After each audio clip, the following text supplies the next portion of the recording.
Hello, everyone, and welcome to the Ladder Fuels Reduction Plan Forum. As you all know, we have a very exemplary plan currently, and with new information and new rules and laws and everything that keep coming up, it needs to be updated every now and then. So this is going to be about the proposed updates to that plan that we currently have. Presenting this to you is Patty Gentilomo from Natural Resources and Ron Bjorvik from our fire department. They're going to present the plan and the updates to the plan. And then when they're through presenting it, you'll each have time to have questions answered. Please send your questions in through the chat screen, and we will ask them the questions at the end of their presentation. Okay, I'll turn it over to Patty. All right, thank you very much, everyone, for attending the town hall this afternoon. We're going to, as Scott was indicating, talk about the Sunriver Ladder Fuels Reduction Plan update. We've received, as SROA, numerous public comments about the draft LFR plan.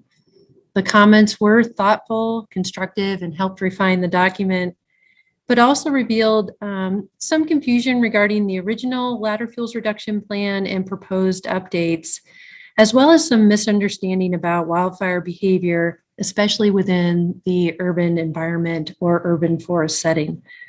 So as a result, we have a comprehensive presentation this afternoon that touches upon not only the history of the Sunriver LFR plan, but covers the wildfire behavior basics and moves on to some of the changes proposed in the latest revision of the plan. This presentation is based upon the August 20th, 2022 revision only. Then at the end of the program, we will try to answer some of your questions. Again, we are fortunate tonight to have Deputy Chief Rod Bjorvik from Sunriver Fire Department to add some perspective from first responder and firefighter point of view, especially when responding to a single structure or an entire community emergency response event.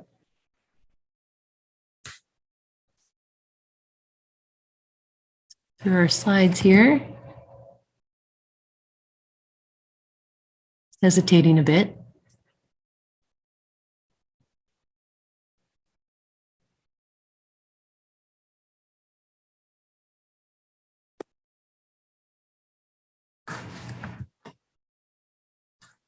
Okay, we're just having a little bit of technical difficulty.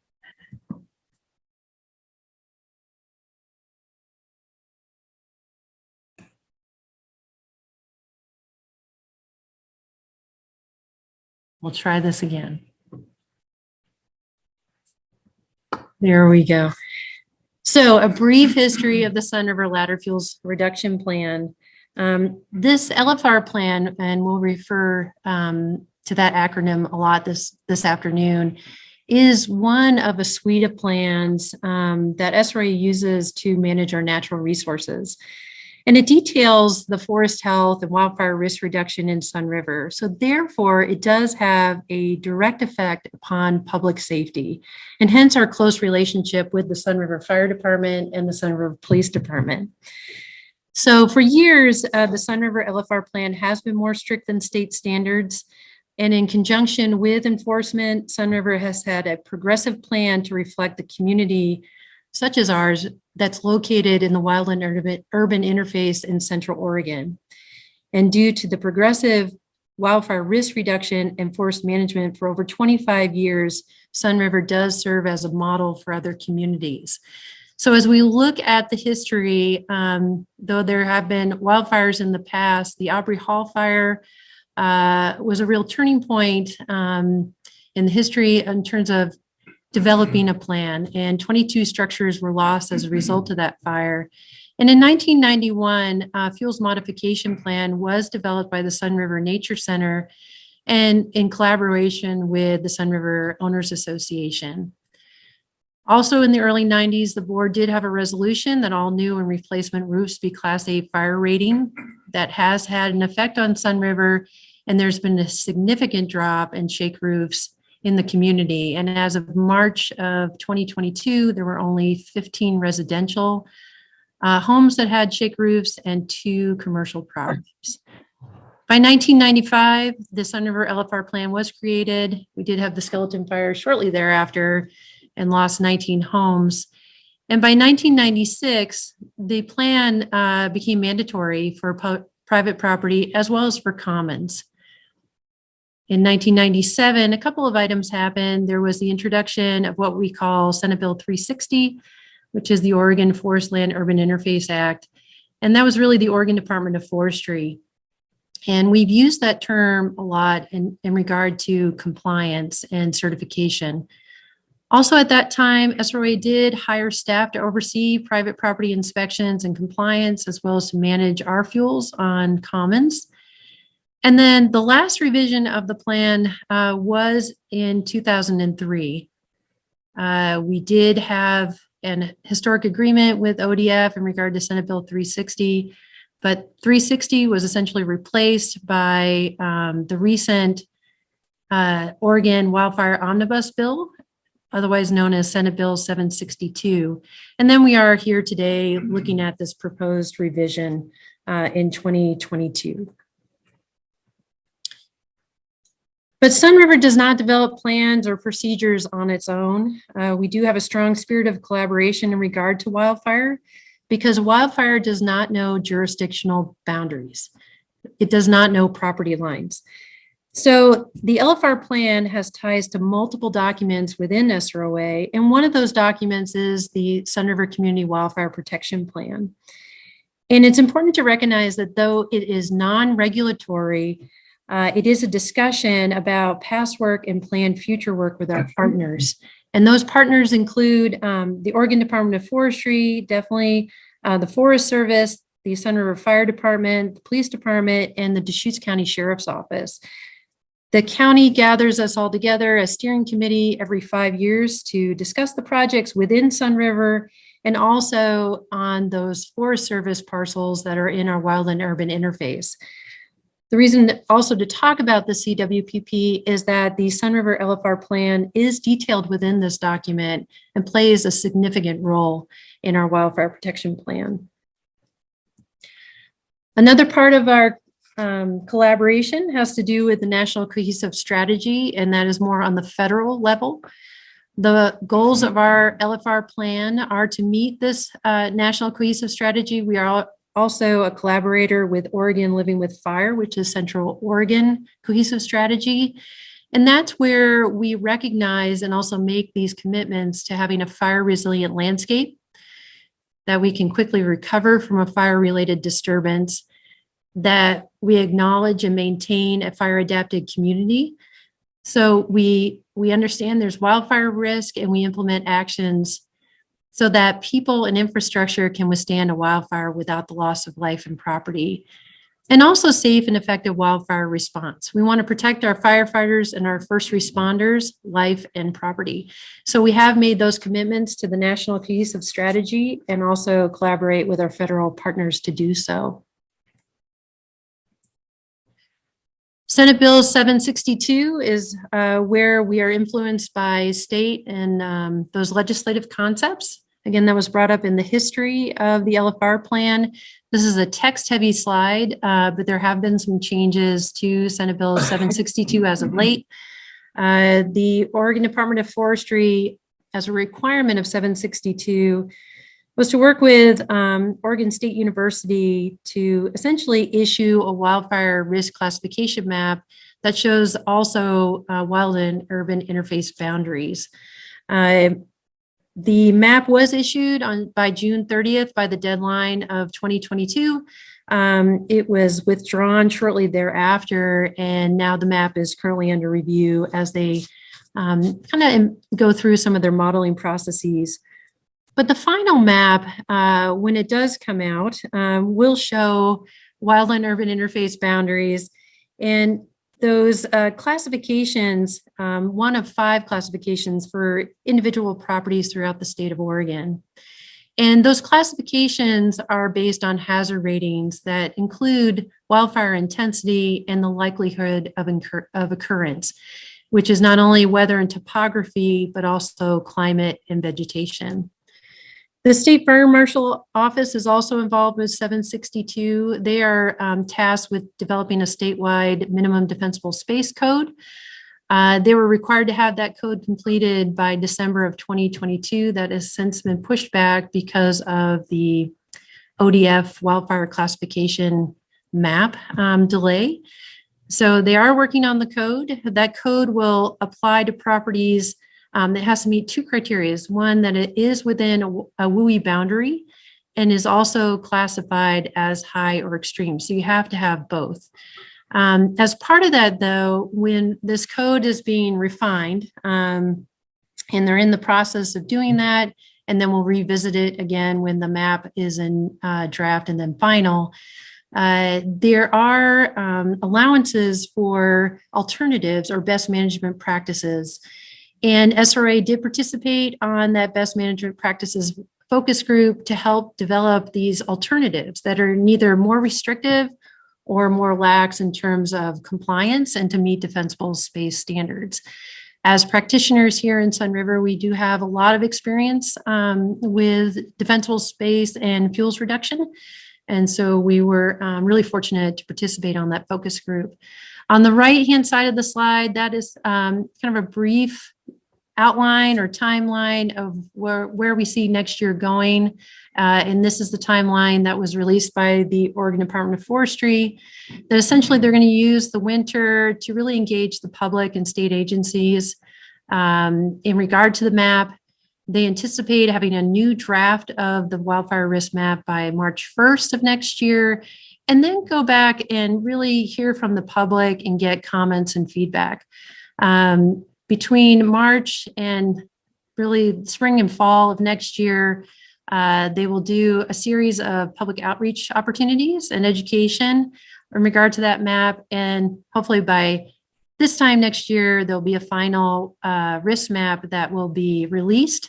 And at that time, property owners will be notified, and there'll be the initiation of a 60-day comment period.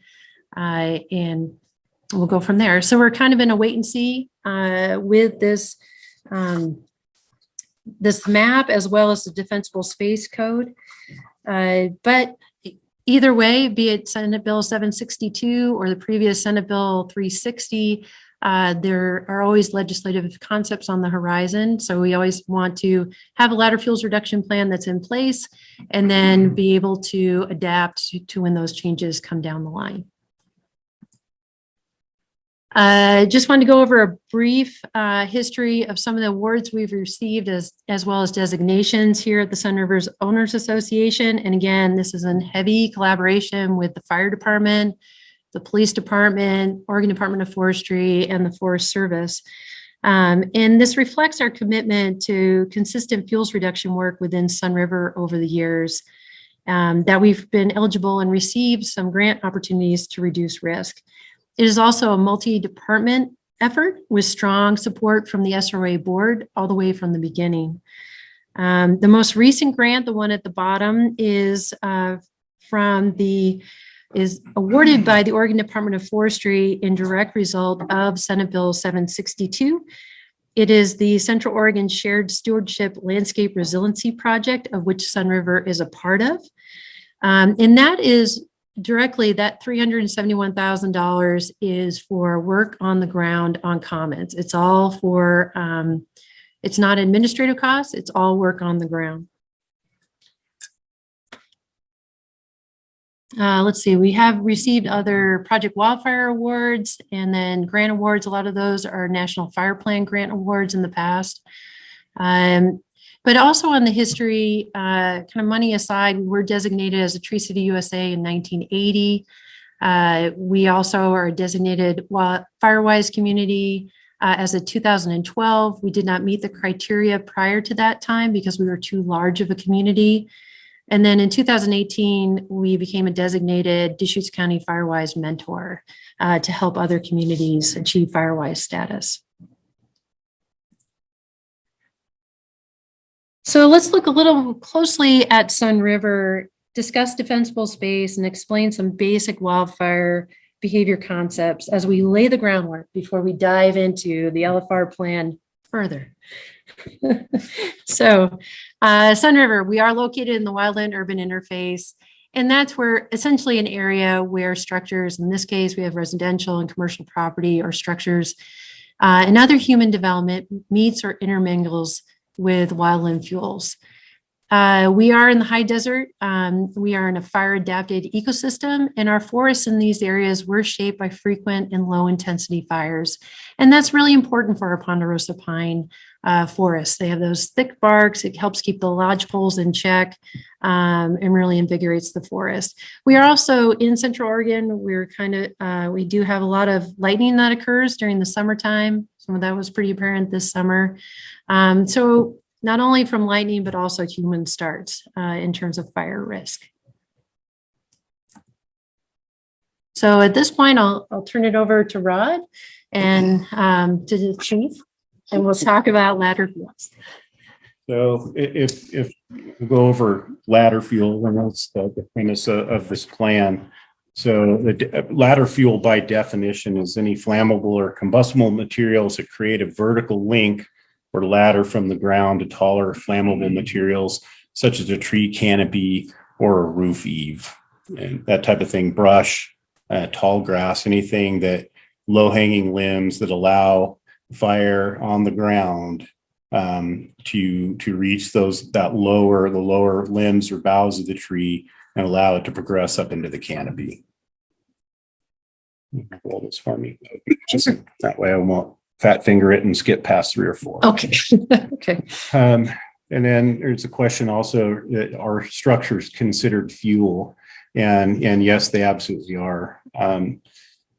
One thing I learned years ago when we were wholly unrelated to Sunriver, but talking about wildland fires and fires in the urban interface, is back in the, say, mid 90s or something, when we were reviewing this, late 90s, typically on the Deschutes National Forest, I think a fuel loading per acre of around 20 to 25 tons was common. That was an average. And your fuel loading per acre is often obviously what drives fire intensity and behavior. So looking at that average per acre of forest land, typical of what surrounds Sunriver, was somewhere in the 20s, 20 tons per acre to 25. Conversely, a single average size structure adds 500 tons of fuel per acre.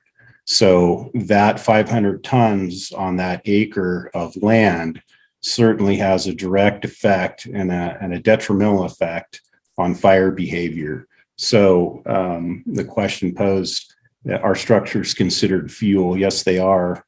And if they become ignited, have a very, very adverse effect on fire behavior. Thank you. There's different ways that wildfire threaten structures. There's really 3 types of exposure. There are embers or firebrands that are blown through the air that cause spot fires and help those things to perpetuate and grow. Direct flame contact, where the flame is actually touching the home, hence one of the reasons for defensible space standards. And then you have radiant heat exposure, that is heat that's given off from a nearby object to that secondary object, be it a structure, wood pile, what. Researchers from Forest Service and Insurance Institute for Business and Safety have studied structure emission for years. And of the 3 types, really the thing that gets most structures involved and burns them down are the embers that are produced from a fire. Now, that could be solely from a wildfire. If you have a wildfire moving with an intensity, oftentimes in my career, I've been on fires where the thing is dropping embers that are igniting spot fires up to a mile ahead of the main fire front. So that's a critical factor. And the other thing that people often don't consider, particularly in our case in Sunriver, is you're going to have an issue with embers causing problems by primarily a structure fire itself. You don't have to even begin with a wildland fire to end up with a very bad situation that ensues from a structure fire. Those things, when they get well involved, throw out a tremendous amount of embers downwind. And in cases of ill-prepared homes, that can be very, very problematic. So embers are our number one problem that we need to address. For wildfire, any fire for that matter, to be present, there are essentially three things that you need to have. You need to have oxygen, heat, and fuel. There's a fourth component, which is a chemical chain reaction, but that, for all our intents and purposes, those three things need to be present for a fire to carry on. Homes, a key to remember that homes don't spontaneously ignite, right? They're lost a result of the growth of initially small fires, either originating in that structure or around it. So that's their problem with ignition. Wildfire behavior is affected primarily by three things, those being weather, topography, and fuel. In Sunriver, typically in our fire season, particularly the last several years, the weather is playing a huge role. It's probably the biggest factor that we face currently with our ongoing drought, drying fuels out. Dead fuel moistures are a component, though live fuel moistures are more problematic. And with the ongoing drought, although we did receive some help this year with the wet spring, when our live fuels dry out, that's when things tend to become very, very bad. In case in point was fire season last year. With the drought conditions that we had, it was particularly evident in South Central Oregon with the Bootleg and Cougar Peak fires. Those fires spread in unprecedented ways, and that was due to the drought coupled with hot, dry weather and the wind.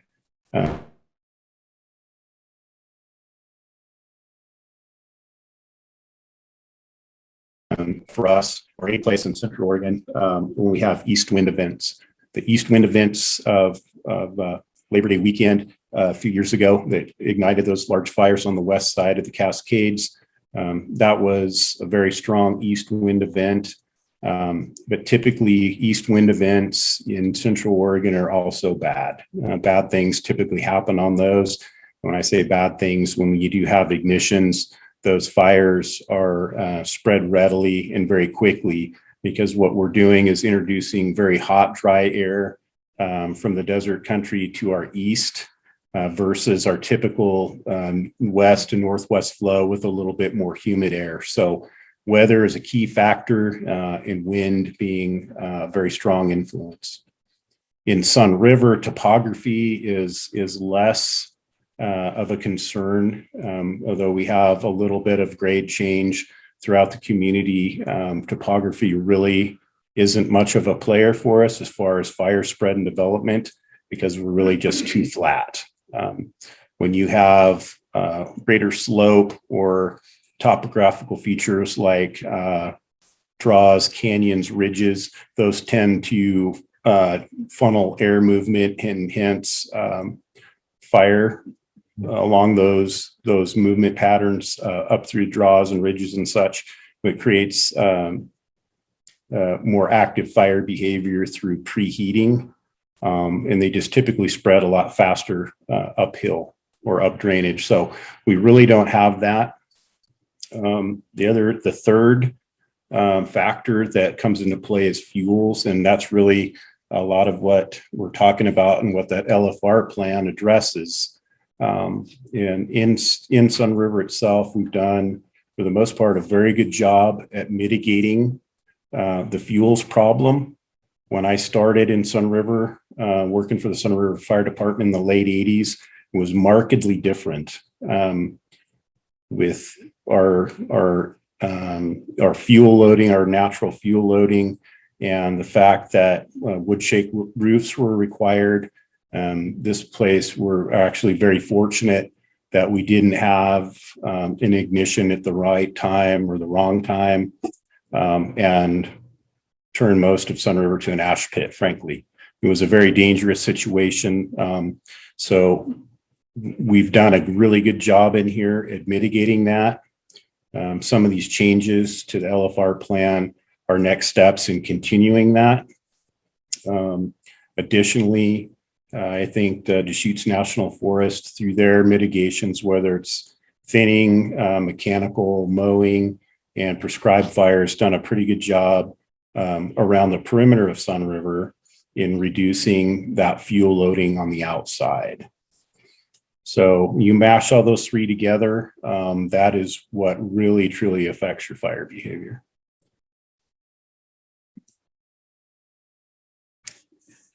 Am I continuing, or is this your pickup point? Either way. Okay, so we're going to talk about your zones of protection. So zone 0, or the immediate zone, is the area right around a home, 0 to 5 feet around the perimeter of the structure. It's known as the immediate zone or non-combustible zone. It has the greatest impact on your risk. The main objective of that is to reduce the potential that embers landing near a building, or in my opinion, on the building, will ignite fuels and expose the air around a home to direct flame. So extremely important to keep that area free of combustibles, and really for folks to do their part, keep their structure and that area immediately around there cleaned up annually.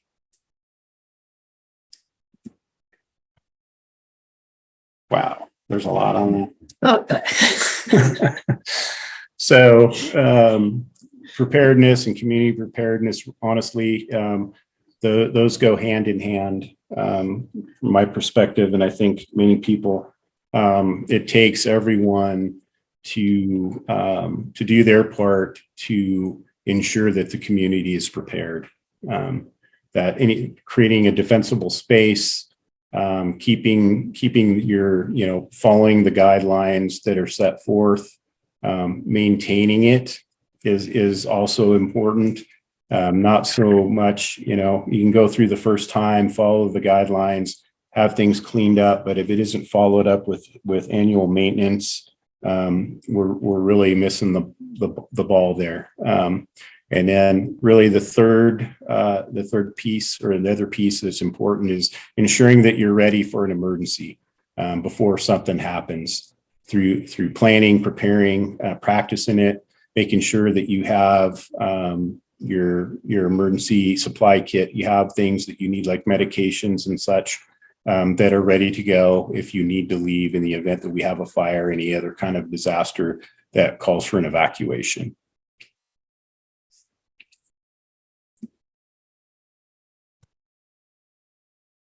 thank you. So with all of these concepts in mind, the history of the plan, our collaboration with all of our partners and agencies, as well as wildfire behavior, we started a revision of the Sunriver LFR plan.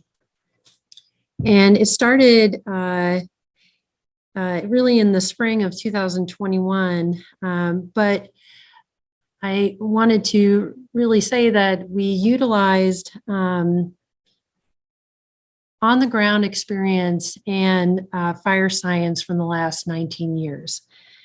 And this information and experience in itself came from many sources, including federal, state, county, and Sunriver itself. And we all know that forest management is not a one-size-fits-all approach, but that Sunriver is unique, but it also shares characteristics of other communities within a wildland-urban interface.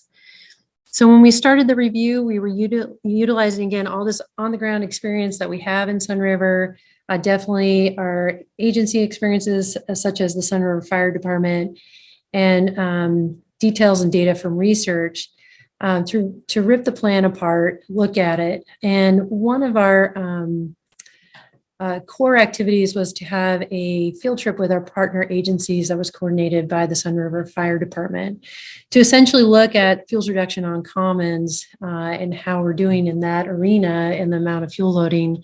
But then as they kind of viewed private properties and concerns on those types of properties as well in terms of landscape trees and shrubs and so on like that, and their proximity to a structure. When fire season came on last year, we did put the review on hold for a while. It was quite a long fire season, and then resumed it back in the fall, essentially a year ago. Again, we consulted with our partners, definitely multi-departments within SROA, utilized the best available science. We did provide an update to the board in this past spring, and it included information in the Sunriver scene. And then we presented our initial draft to the board in June of this year. That first reading was posted on the website. There was a subsequent article and information in the scene in July, as well as an e-blast shortly thereafter. As a result of that initial first reading, we did make some changes and revisions and presented the August 20th, 2022 draft to the board. There was another article in the Sunriver scene, and that's where we kind of stand today at this town hall to answer additional questions. So as of today, that second draft, that August 20th, 2022 draft is on hold. But in the meantime, SRA is continuing to use the 2003 LFR plan. The 2003 plan is a good plan. It's a model for other communities, and we still use it to assess private properties for compliance and to perform ladder fuels reduction and tree thinning on commons.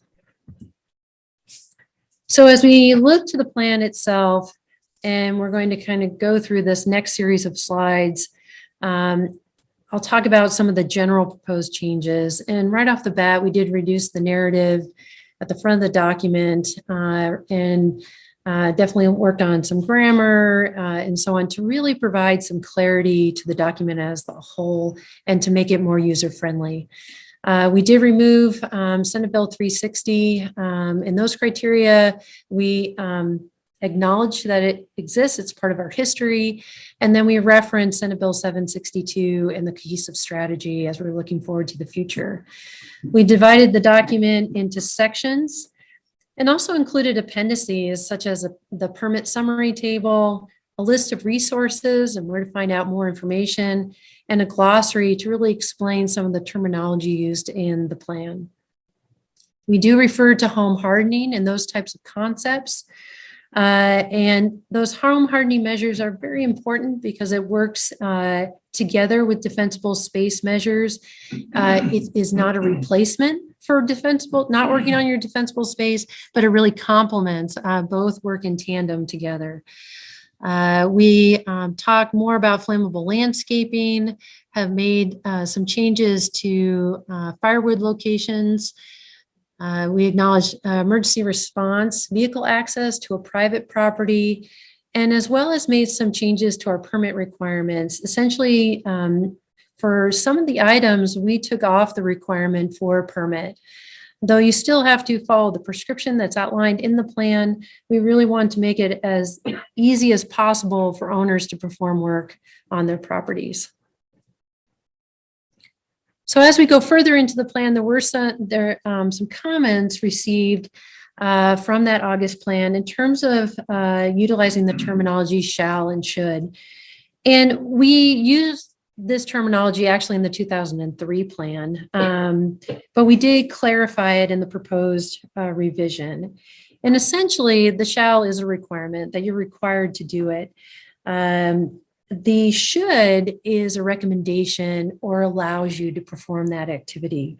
One item that, for example, is to recommend removing conifer shrubs within that 0 to 5 from a structure, because we know how important that zone is. The other, as we trend through, is to provide more allowances that you are able to do some activities. It's neither recommended or not recommended, but you're allowed to perform them and you don't need a permit to do so. So as we're progressing through the slides, though these slides do not detail all of the proposed changes throughout this LFR plan, we did want to cover some of the changes and to really seek to clarify the language, refine the requirements, and to simplify the recommendations. So let's look at private property first. And again, these are not all the changes that are proposed in the August 2022 draft. So the first item are trees on private property. And as we go through the next slides, you'll see a very similar setup with each slide. On the left-hand side, and kind of the grayed out columns, that's currently what's in our 2003 LFR plan. And that's the requirement, as well as if there's a permit needed or not. As you go to the next 3 columns that are more in the yellow-orange colors, we're looking at the proposed language requirement, if it requires a permit, what's proposed, as well as if there's an additional recommendation attached to it.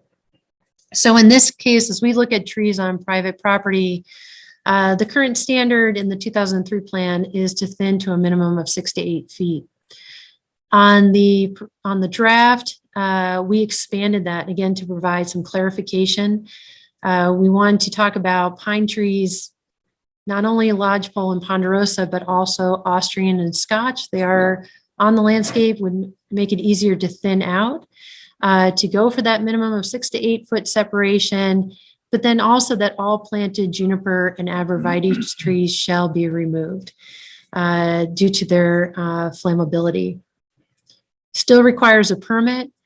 And then we have an additional recommendation, which really looks to landscaping. And we'll touch upon landscaping quite a bit in this LFR revision that really wasn't there before in the 2003 plan. So in this case, it's recommended that conifer trees, for example, spruce or fir, have a minimum of a 10-foot separation between their trunks, but also that they're not located under or within 3 feet beyond the drip line of existing trees. So we have that criteria right now for native trees, but landscaping trees at this juncture can be planted underneath the drip line of an existing tree, and that poses a fire risk. As we look at standing dead trees on private property, we did look to just clarify some of the language there. That all standing dead trees, again, I'm going to kind of look to the proposed requirements for the draft, that they shall be removed, except those designated by SROA as wildlife trees. You still need a permit to remove any standing tree, be it live or dead. Down trees on private property. Originally, the way the LFR plan was written, it's down trees shall be removed. You don't need a permit to perform that activity. Our proposed requirement is that all trees and portions thereof that are completely down on the ground shall be removed. And those are from experiences over the years of questions coming in from owners because there was some confusion with the old rule. So it can be an old tree, or maybe it's the top of a tree that blew out during a windstorm and is now fully on the ground. You can remove that and you don't need a permit to do so. Landscaping non-native shrubs, we clarified this language.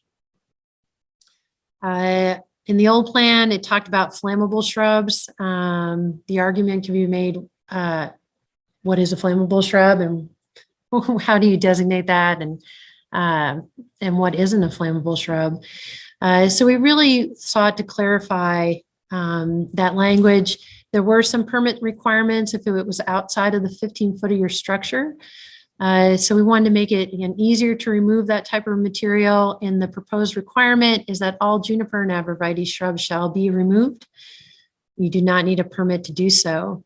And this is where we come to a recommendation. And again, acknowledging that 0 to 5 or that zone 0 near a structure, and that conifer landscaping shrubs should be removed within 5 feet of a structure or underneath the 3-foot, underneath the drip line, or within 3 feet of an existing conifer tree.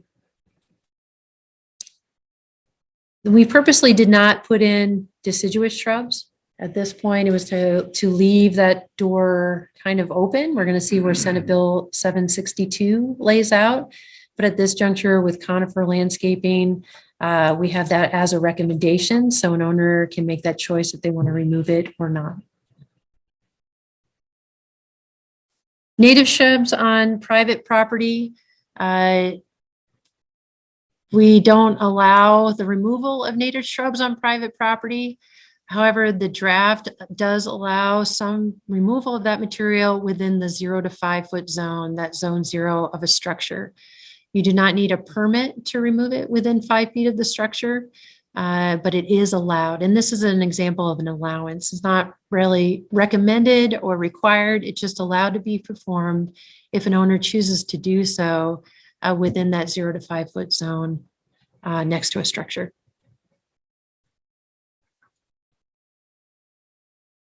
Roofs, gutters, and those areas underneath decks. So these are definitely it's almost part of a home hardening concept when we're looking at the structure itself. We kept pretty much the language from the old plan. We did expand it just a bit to be free of accumulated needles, dead leaves, and other flammable material, flammable vegetative material during fire season. So we didn't want to kind of restrict it to fire season. We still don't need a permit to remove that. But we also have the recommendation in regard to that it should be removed if you have material under your deck, such as lumber or furniture during fire season, due to the risk that it poses, especially with ember showers or ember storms. I think on that, Patty, if I may. Oh, of course. That language is extremely important, and folks really need to take heed of that, because the base premise, I mean, obviously the reality of a fire in Sunriver, a significant fire, be it initial stages of, say, a structure fire that's dropping embers downwind, or a wildland fire burning in there. In a significant event, especially in a wildland setting, there are never going to be enough fire engines, particularly initially, to go around. And from my perspective as the operations chief here, we need to have structures be as standalone as possible, meaning it's going to be okay if there isn't a fire truck parked in the driveway, because they're likely, in most cases, there isn't going to be. And these things, that need to be removed, needles, dead leaves and stuff, those fine fuels ignite readily. And those are going to cause the problems, because we're just not going to have the people or the equipment to go around to be everywhere at all times. And in fact, over the years, we've had several instances where we have had fires that originated on the property, a wildland type fire that spread to the structure and burned decks and siding. Luckily, they were caught in time. They were noticed, and we got out there and got the fire knocked down before it became a big deal, but spread primarily through those light fuels that hadn't been cleaned up, that ran straight to the structure. And luckily, we were able to catch those small and avoid a larger problem. So super important that those kind of issues are addressed annually. Thank you, Chief. Firewood on private property. There were some comments about this particular proposal. The old plan had storage 20 feet from the structure or at the property line, whichever was closer during fire season. In this case, we did have cases where the property line was 5 feet from the structure, and therefore the firewood was stacked up on the property line. Or was stacked up close to a structure on the neighboring property due to the location of the property line.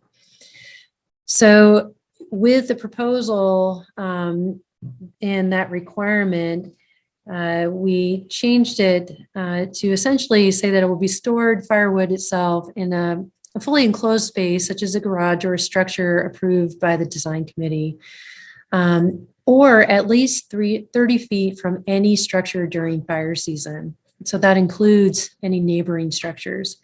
But if that 30 feet from any structure is not attainable, the firewood shall be stored at the property line furthest from all structures.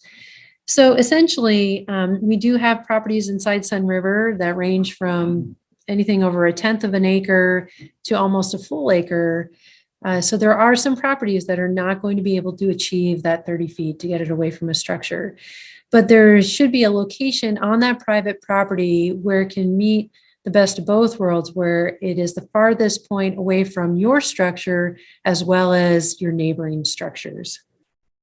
This proposed requirement does reflect FireWise standards and is a concern for the fire department. I know for sure in terms of due to embers and the proximity to the structure, as well as firefighter obstruction, just to do response and response timing. Right. So, I mean, other than the obvious fire spread potential with radiant heat being one of them, if it's too close, and ember production, if you, another item to consider, like Patty was saying, it might not even be a wildland fire type problem that we're dealing with, but in the past we have run into issues, access issues on being able to advance hose lines around structures during structure fires, where the wood piles were an impediment to our movement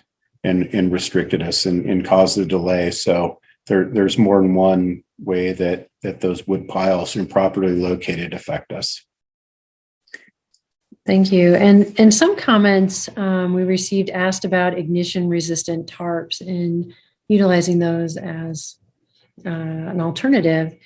And NFPA, National Fire Protection Agency, FireWise does not recommend their use because they do need to be sealed up tight and maintained almost daily in regard to that, and still does not take into account the proximity nor the obstruction to a firefighter response. Dry grass on private property. We changed this a little bit. We did have the old language was the accumulation of dry grass and to be maintained 4 inches during fire season. But our scattered native bunch grasses were accepted really from that policy. And you did need a permit for that outside of 15 feet from your structure. We don't have any proposed requirements for that, but we do have recommendations in terms of all grasses that are located again within that zone 0, the 0 to 5, should be maintained at an average height of less than 4 inches, especially during fire season, to reduce the chance of any superficial flame near the structure. Live limbs on private property, we expanded this requirement. We still have the live limbing from 6 to 8 foot on pine trees, but we did expand that to include Austrian and Scotch. We still maintain the same prescription that if the tree is less than 20 feet tall, to trim the branches on the lower third. One of the main differences between what is in play now in the proposed requirement is that you do not need a permit to perform live limbing on your property.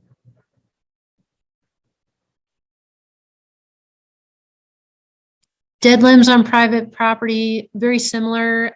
We just kind of clarified some of the language, but of particular, and actually even on the live limb, the previous slide, and let's go back to that so I can get that. We talk about live limbs in 6 to 8 foot, and that was coming off the trunk and where it was cut. But some portions of live limbs, and soon we'll see on dead limbs as well, sweep down to the ground and then essentially go through that space of that 6 to 8 foot height.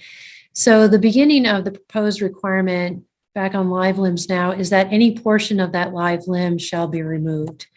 So that is a bit of a change there on that proposed requirement. And then as we skip back to the dead limbs, we essentially mimic that same language and said any portion of a dead limb shall be removed to a minimum height of 10 foot on all conifer trees.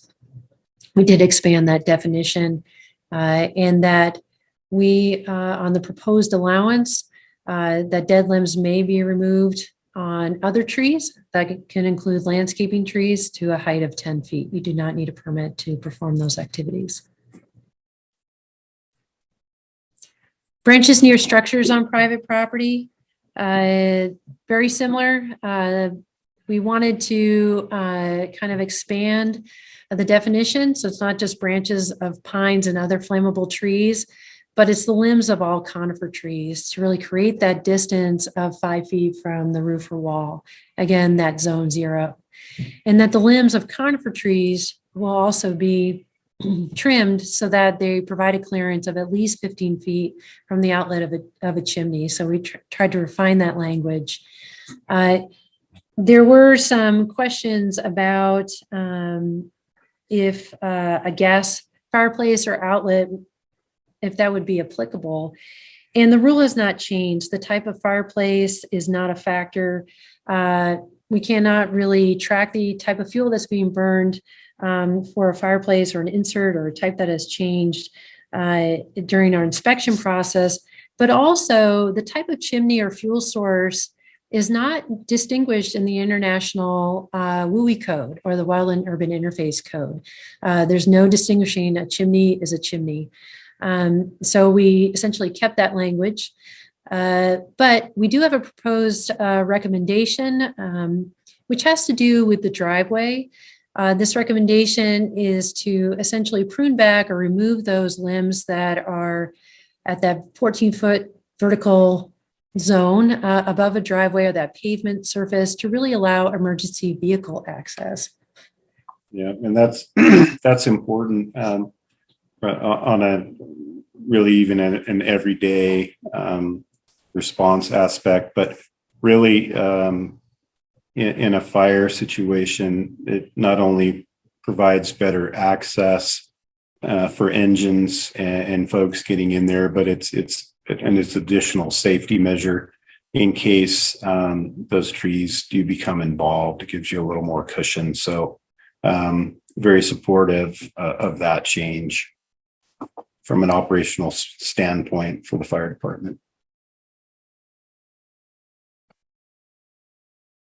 Moving on to bitter brush and manzanita on private property. The items to note here, again, we changed and clarified some of the language in regard to the proposed requirement. But the big change was actually that we do not require a permit to be obtained before you remove bitter brush or manzanita on your private property. Again, we want to make that as easy as possible for owners to maintain their defensible space. The other item to note is that we did change from that the remaining brush, and we clarified that to say bitter brush and manzanita and or manzanita. Originally, it was to provide no more than 30% ground coverage on a private property, and we reduced that to 20% ground coverage though bitterbrush and manzanita are considered native shrubs, in our environment, they do have flammable or essentially volatile oils in their leaves, which makes them more flammable on the landscape. And we do want to separate those fuels, those vegetative fuels, from the structure.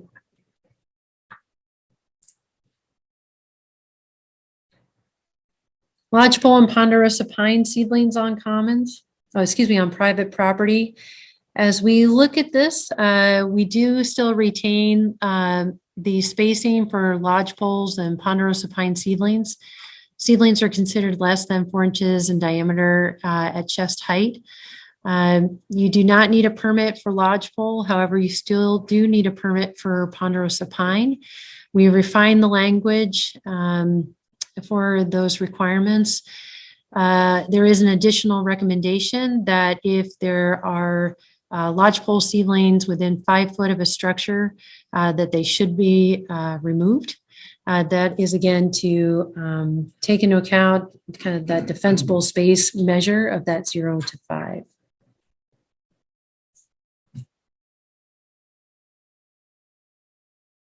So moving to commons, we just have a few more slides to cover at this point. So again, we still have the tree spacing at 6 to 8 foot space between trunks. We did expand that and clarified it to say pine trees, including Austrian and Scotch, and it includes the all planted juniper and arborvitae trees to be removed. We do have a recommendation. Just like on private property commons, we do have some landscaping trees on SROA commons as associated with SROA facilities that we should have pretty similar recommendations or standards, and that is to have that minimum space of 10-foot separation between those trunks, and to actually to even remove those trees if they're within the drip line and that 3-foot drip line of existing conifer trees. Standing dead trees on commons, just clarified some of the language that all standing dead trees shall remain except those that are designated as wildlife trees by SROA. Still need a permit for that. Pretty much everything on commons requires a permit for those removals. Down trees on commons, just again clarified the language. There were some questions about down trees on commons because you do see down trees or cleaned up trunks or logs that we leave out there and stumps.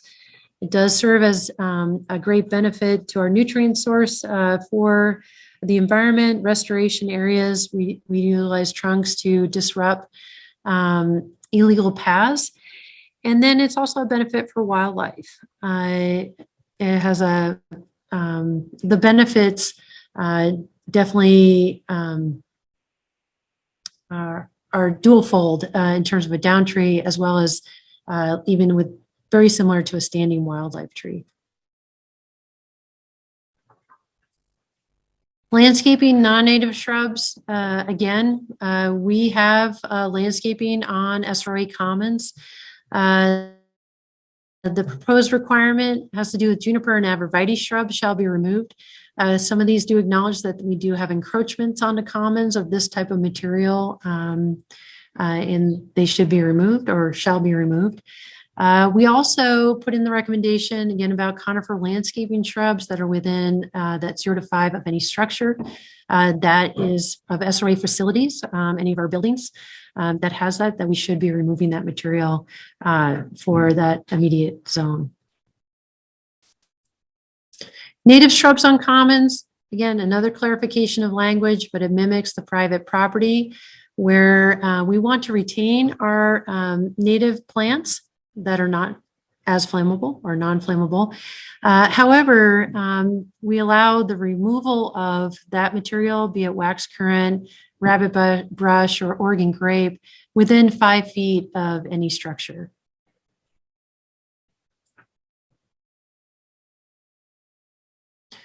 Branches near SROA structures on commons, we actually didn't have a requirement for this. Our structures that are owned by SROA aren't really detailed in the existing ladder fuels reduction plan. So we essentially copied some of those items that are from the private property requirements in terms of clearance of at least 5 foot from the roof or wall of all conifer trees to the structure, in this case, SROA structures, and at least 15 feet from any chimney outlet. Bitterbrush and manzanita on commons. Again, we're acknowledging that we have structures, very similar requirements that private property has now, and also what's proposed. Permits are required to perform work on commons. And we also did propose to go from a 30% coverage of all shrubs, that bitterbrush and manzanita shall not exceed 20% ground coverage on commons. Lodgepole seedlings and ponderosa pine seedlings on commons. A big change here for lodgepole seedlings. It was originally a 6 to 8 foot spacing. Permit required for all these activities. And in the proposed requirement for the draft that all lodgepole seedlings shall be removed on commons. We currently perform that activity due to our expansion of converting to a predominantly ponderosa pine forest, as well as the amount of ponderosa pine seedlings that we have on commons to really provide more of an opportunity to go to a predominantly ponderosa pine landscape. This is a change. We do acknowledge that lodgepoles are a secondary species in our environment. But at this juncture, the lodgepole seedlings, we are taking those out because there are not opportunities or locations to keep them in a manner that does not compete or does not achieve our goals for conversion to a predominantly ponderosa pine forest. Ponderosa seedlings still thin to a 6 to 8 foot spacing if located within a 5 foot area or that zone of a structure, that those ponderosa pine seedlings shall be removed. That's actually very similar to private property. We'll probably make a change on that slide that they are recommended to be removed on private property as well. So that's pretty much the general changes to the LFR plan. Comments about the plan, it can be submitted via email to info@sroa@srowners.org. In regard to that plan, we'll still take those comments and to review those. And then any contact information. That's pretty much it. We do have some questions. Sure. Thank you for the presentation. That was great. I really appreciate it. The first thing I'll answer, there were some comments here about being able to see the slides again. And just for everyone that's out there, this was recorded and will be on the Sunriver You YouTube site, so you can see it at any time. It should go up tomorrow, or maybe not till Monday now. It's whatever. It will be up within the next few days so that you can view it on the YouTube site. I do believe that somebody asked about the preparedness forms that you showed on one of your slides. Those are available at SROA to pick up, correct? And they're on the website? Are hard copies also available to pick up if they want? Okay, so those are on the website and or available for hard copy pickup at SROA, I believe. Okay. Because they were kind of small on your slide. They were in the Sunriver scene in April, Yeah. May, and Yeah, it was okay. So the first main question we had was, excuse me, what is the status of the last grant, the 2022 grant? Oh, sure. Okay, thank you. There. Thank you. I appreciate that. So the status of the grant, and again, that was through direct result of the Senate Bill 762 and the Landscape Resiliency Program, and was issued through the Oregon Department of Forestry. And we are one part of a huge landscape resiliency project that's being performed in Central Oregon. So status of that grant, we have to perform fuels reduction and tree thinning on commons prior to June of next year. We are moving along. So the contractors that you see on Commons are performing that work, the majority of that underneath that grant. And again, it's all for work on the ground. The contractors are moving as quickly as possible. They're facing challenges with staffing, as well as a lot of others in Central Oregon. And also they're facing the weather. So the snow is coming soon. They're working hard at it, so we're moving through that acreage as fast as possible. Another comment, not really a question, was that they'd like to see on your tables another column added as to which of these rules were proposed by Sunriver and which of them are required by Oregon law. So, if you're able to do that at some point, it's just a comment. The next question was, and I think you answered this also, live dead limb requirements. Does this require that 8 feet apply to the roof as well as the ground? But I think your next slide said it was 5 feet from the roof, correct? That's correct. Yeah, and that's So I think we answered that's been the that. standard. Yeah. Yeah. Next question is, how is enforcement done? Procedures. Nothing's changed with our enforcement procedures. We've been doing the same type of enforcement. It's actually, there's a pretty lengthy answer to that, so I won't answer it in great detail. But essentially, every single private property within Sunriver, including residential and commercial, those with structures and those without structures, are inspected at least every other year within Sunriver. So we have a small staff. We get out and inspect all of those properties at least every other year. It is a matrix or score that's used when we're assessing the property. So at this time, we're still using the 2003 plan. So as we walk through those individual properties, we're actually finishing up some inspections right now. We assign a score. We're looking at, for example, bitter brush. How much bitter brush do you have on the property? Is it within 15 feet of the structure? Dead limbs, are they within 0 to 5 foot of the structure? Are they near the chimney? So we break out all the components of the 2003 LFR plan and put it into a score. If you achieve a certain score or threshold to receive a courtesy letter, you will hear from SROA. You'll be sent a courtesy letter and the associated permit that details the work that needs to be performed or we suggest to be performed. You're not in compliance at that point. Once you become a courtesy letter or you receive one of those for your property, now we are inspecting the property every week. It's a serious matter in regards to fuel loading on private property. The next time we look at it, it may be a courtesy letter, or perhaps you exceeded that threshold and have now gone into a non-compliance.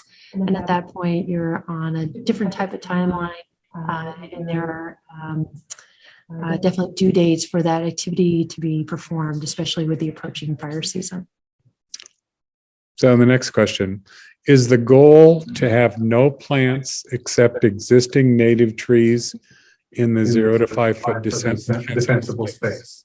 No, not at this juncture. And especially since 0 to 5 foot, we want to acknowledge, just like Firewise, Institute, Insurance Institute, that is a very important zone in regard to home hardening and defensible space, just like the chief expanded upon.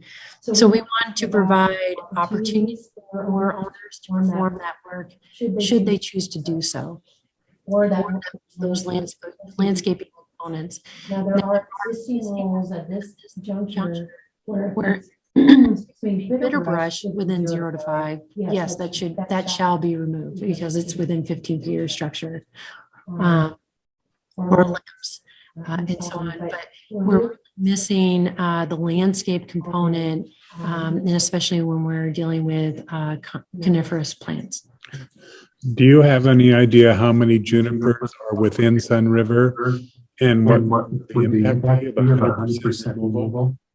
Well, considering now this is just planted juniper. It's not Western. It's not a native because we're right on the edge of a couple of zones. We do have some native western juniper in Sunriver, as well as some native firs. We're in between these two types of zones with our predominantly ponderosa pine forest. So Proposed to remove all planted juniper and arborvitae, and that includes trees and shrubs.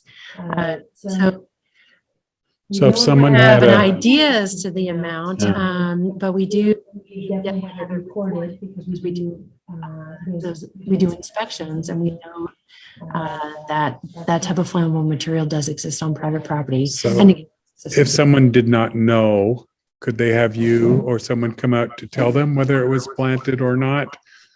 I mean, well, sure, if it's a landscape element, yeah, okay. yep, definitely. Sorry, They excuse can, me. they can also talk to a landscaper, you know, as well. They choose to. Yeah, I okay. think it's an important distinction too, is that those type of plants, landscaping type things, it's not so much, I don't think, to steer everything toward native plants, because that were the case, the bitter brush would be allowed. The flammability of those types of plants is what really causes problems. And I think it's identified in various places over in your office as the type of things that are allowed that are less flammable, that folks can plant. But, in my experience, those types of plants have caused problems and have been the direct contributing factor in homes burning down. So I think that's important to note. Okay, we had some comments come over that there's being an echo and it's hard to hear with my computer on and yours. So I Okay. muted myself, so hopefully they can hear me ask the question through you. Okay. Sorry, moving on here. I am confused where non-native shrubs, in other words, vine maples, rhododendrons, etc., fit in. Great question. So the question is essentially about deciduous non-native Right. shrubs and trees. That's correct. And that was on purpose. Again, we're focused on, it's really, there's some early stages. The 0 to 5 is very important in regard to flammable plantings or flammable material, be it wood chip, bark mulch, and so on. When we are looking at deciduous material, it tends to be less flammable or more fire resistant, just like aspen trees are fire resistant on the landscape. We do know that those that are conifers are more fire prone. And so we want to always try to keep any sort of flame away from your structure in terms of that any sort of surface flame or ember that starts to take off and ignite from your structure. But at this juncture, when we talk about deciduous plants, again, they are considered more fire resistant than fire prone. Great. So since there are a lot of questions based on what is and isn't allowed, especially if we have a lot of plants that are not mentioned, etc. In the 0 to 5? Yes, or anywhere really. My assumption is that if we have questions, we could have somebody come out and tell us what needs to be removed or doesn't, what we can keep, etc. Is that something you would offer? Well, we can do that, but to expand upon that, that 0 to 5 in terms of landscaping are recommendations, right? So you're not required to do it. The other is, and I think the chief would agree that if it's hot enough, anything will burn. So I don't want to say that. And particularly, the things, the deciduous stuff that you're mentioning, typically, as long as they're maintained, they're not a problem.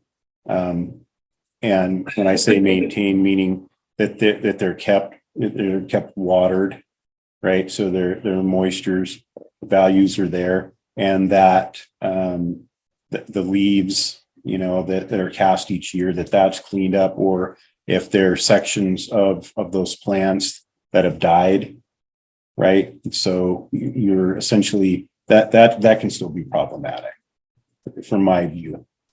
So those types of things are obviously less of a worry from my perspective, as long as they're maintained, meaning they're cleaned up.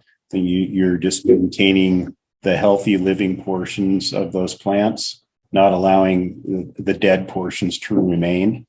And there's some maintenance involved as far as, cleaning up underneath and around them.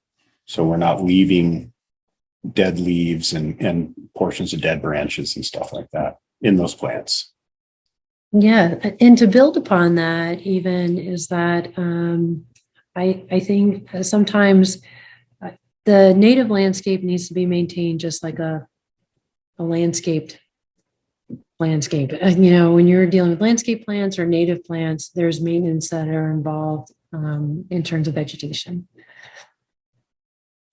Okay, this is kind of another question about the grant. Does the LFR paid by the grant offset the SRA budgeted funds for LFR, or will all common areas be subjected to LFR while the grant period applies? I'm not quite sure I understand the question, but I think they're just asking, is this offsetting a budgeted amount for LFR? And what happens when the grant is gone? Oh, I see. Okay, so the ladder fuels reduction and tree thinning on commons became a reserve item in 2020. So it was essentially taken out of natural resources budget and placed into reserves. And because we have our commitment to perform ladder fuels reduction and tree thinning on commons on a regular cycle. The work we perform on commons help private property owners meet their defensible space criteria or conditions. In regard to the grant received from ODF this year, that is actually offsetting our costs.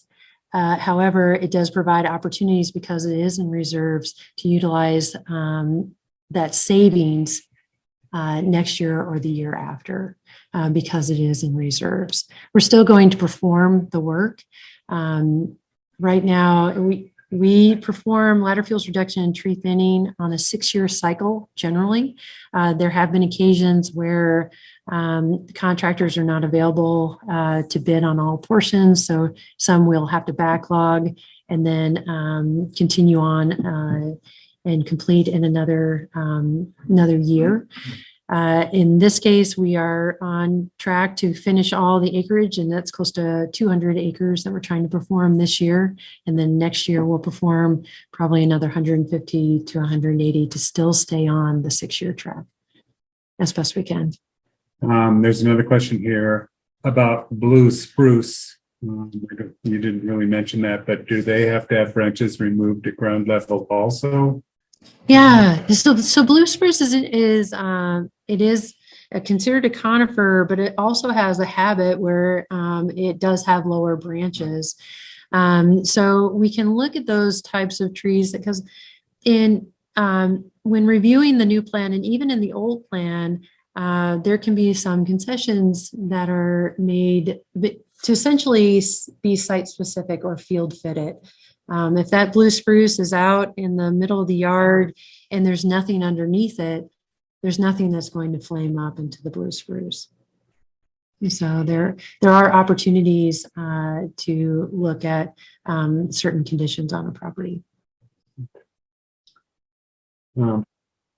This is a long question. I'm not sure if any firewood stacked, for example, 2 cords within 6 to 8 feet of a tree seems to ignore the ladder fuel goals of the tree spacing rules. Also, allowing owners to have 5 cords of wood versus the 2 cords seems like a convenience reason and ignores the ember risk reduction goal. 5 cords of wood is a lot of wood and high risk, especially if it ignites.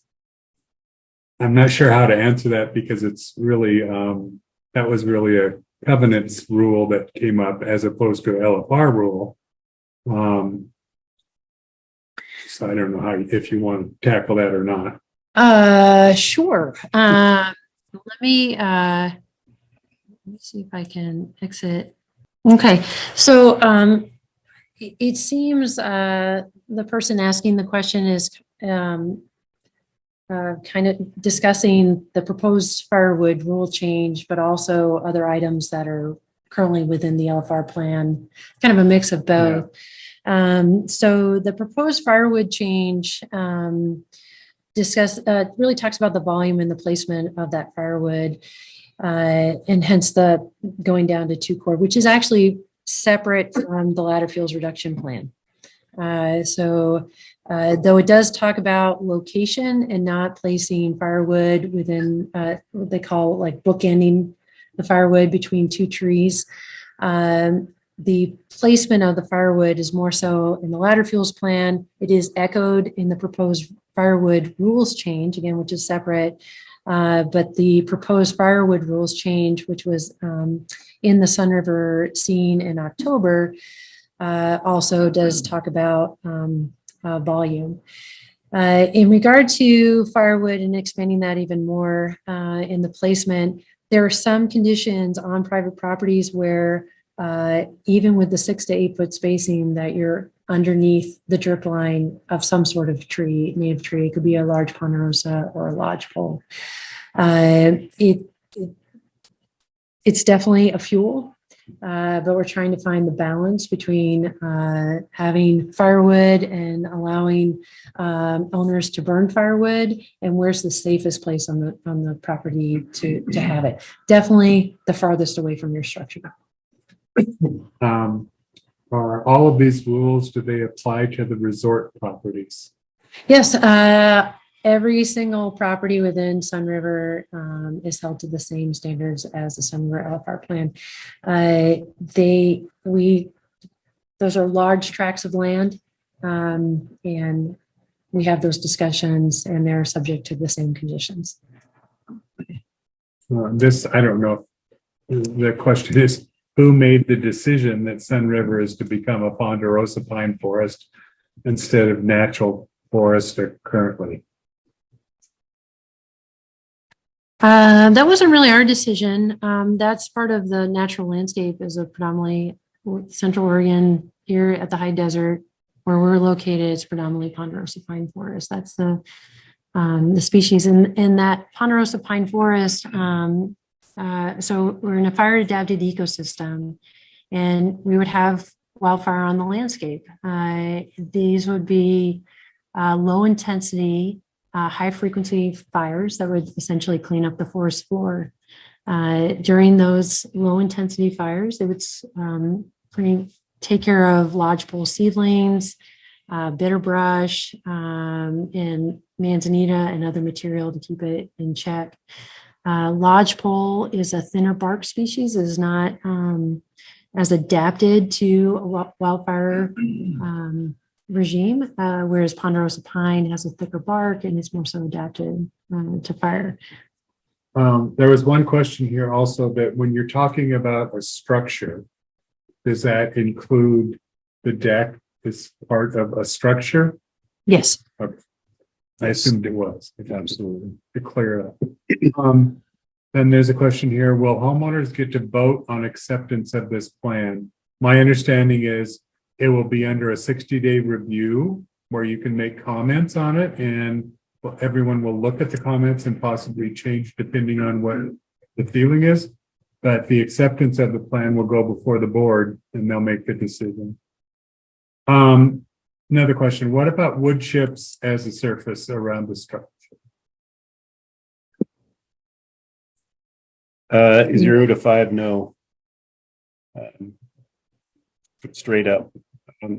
Beyond that, well, that material is flammable. It's typically a much lower intensity and slower burning affair with smaller flame heights, and it's not really, well, it can contribute to fire spread. It's not a huge contributing factor as long as it is away from the home. Okay. Do all of these guidelines apply to unbuilt lots? They do inside Sunriver, yeah. They do. Okay, this person says, I'm representing Meadow Houses North. We are considering letting some of our grass revert to its natural state in order to conserve water. Is this a good idea or bad for fire safety? If you're converting your, like a lawn or turf grass to native bunch grass, if you're, so it would be to tear out essentially the turf grass, replace it with the native bunch grass, which is more fire adapted species. It is definitely better in terms of drought conditions and utilizing less water. We utilize bunch grass on commons. So, But yes. it's a good idea. it is a good idea. Okay. You still want to acknowledge that 0 to 5 foot range in your structures, and you definitely want to talk to community development and for those design committee requirements. Another question, how is the homeowner suggestion, which was made earlier, I know this, to defer the SROA revisions until the state program is established? Is that being addressed, or are we going forward with it even though the state program isn't defined specifically yet? I know it has to do with the map, right? Yes, there are a couple things. The plan is on hold right now. It's kind of frozen in time. The state. Excuse me, the Sunriver Ladder Fields reduction plan, if that's what kind of one hinging on the other, if that's Right. the question. The Ladder Fields plan can definitely go forward no matter what happens with Senate Bill 762, because then we can make revisions at that time. There's always going to be something in the future. And even with the revisions with Senate Bill 762 and the release of the wildfire risk map, which will show a WUI boundary, that wild and urban interface boundary, as well as risk classifications for every single tax lot in the state of Oregon. That map, though, that will be draft, it will get finalized by the end of 2023. That map will also change in the future. It will change 12 months after another qualitative risk assessment for the state, or at least every 5 years. So it depends on if SRA wants to wait. We'll always be waiting.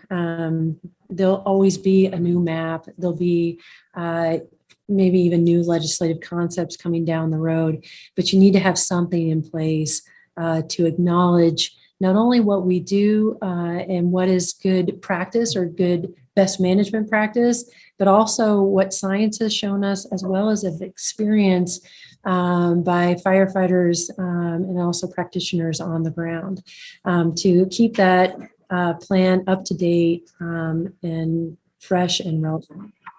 Okay. We're going to have to finish up here. So I'm sorry if we didn't get to your question, but you can feel free to send your questions into Sunriver homeowners, and they will get to your questions, and Patty will answer them, or someone will answer them for you. There's one last thing here about I'll rephrase the question a little bit, but due to the effect of being able to get labor and get things done, et cetera, what kind of timeline are you setting for homeowners to be able to get this done? Because people are worried about being able to get the labor to do it. Sure. It's very similar for commons, but there aren't, when you're looking at the proposed rule requirements, as well as the proposed recommendations or allowances, either way, the changes are to clarify the language, but we're not doing too much different. I mean, when you take the recommendations out, all the shoulds and allows and so on, and you really look at the requirements, there aren't big changes in regard to that of what we already apply now. But you're also saying all junipers and arbor That's correct. must be removed or shall be removed. Right. Are you giving any kind of timeline for the homeowners to be able to do that? Or when would you start citing, et cetera, on that? It would be that how they met the criteria for the inspection process and what kind of score they received for the property.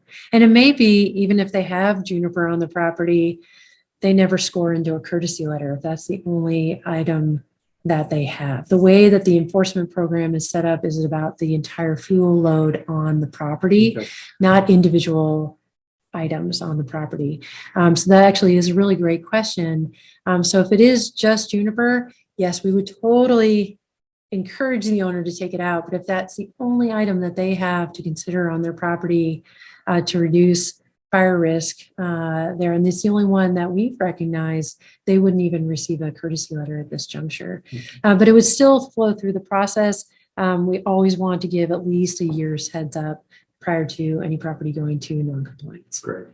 Well, thank you both very much for this. I think there was a lot of great information. And again, I apologize to everyone where we weren't able to get to every single question, but please send your questions in and they could be answered. And again, this is all been recorded, so everything you saw today will be on the Sunriver You YouTube site. You can see this recording within the next few days. Thanks again.